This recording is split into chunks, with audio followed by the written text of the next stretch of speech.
Big বস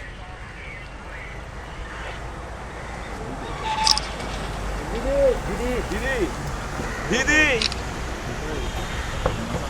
আসতে পারে chance আছে।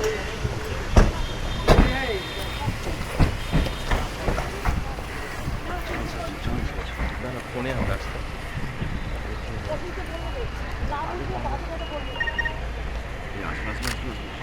দেখে নিয়েছি শুভ চান্স আছে।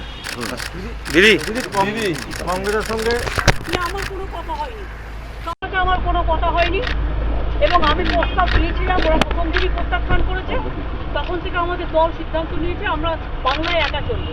ইভেন ওরা যে আজ থেকে র্যালি করেছে আমাদের একবার as a matter of country, আমি ইন্ডিয়ার অ্যালায়েন্স আমাকে একবার জানিয়েছে দিদি আপনার রাজ্যে যাচ্ছি, না জানায়নি। সুতরাং আমার সাথে কোনো সম্পর্ক নেই বাংলার ব্যাপারে।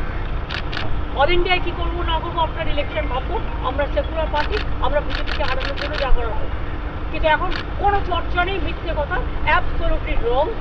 মিথ্যেটা আমি বলবো না বলতে, অ্যাবসলিউটলি রং। কোনো কাগজ এটাকে নিয়ে পলিটিক্স করছে, এটা রং।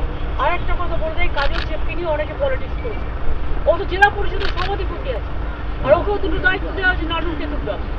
এত মিথ্যে কথা আপনারা কেন বলবেন, কেন লিখবেন? দিদি শেখ শাহজাহানের বাড়িতে ফের ইডি রেড হলো আজকে। দিদি জোটে থাকবেন কি? কারো নিজের একার নয়, রিজিওনাল পার্টিগুলো আমরা এক থাকবো। আমরা তো করেছি 300 সিটে একা লড়াই করুক, রিজিওনাল পার্টি বাদ বাকি সিটে লড়াই করবে, সেখানে ইন্টারফেয়ার করবে না। সেখানে যদি ইন্টারফেয়ার করে তাহলে সেখানে আমরা বুঝবো অন্যরকম। আর ইডি কালকে তোমার বাড়িতেও রেড হবে। সুনিতা বাড়িতে তালা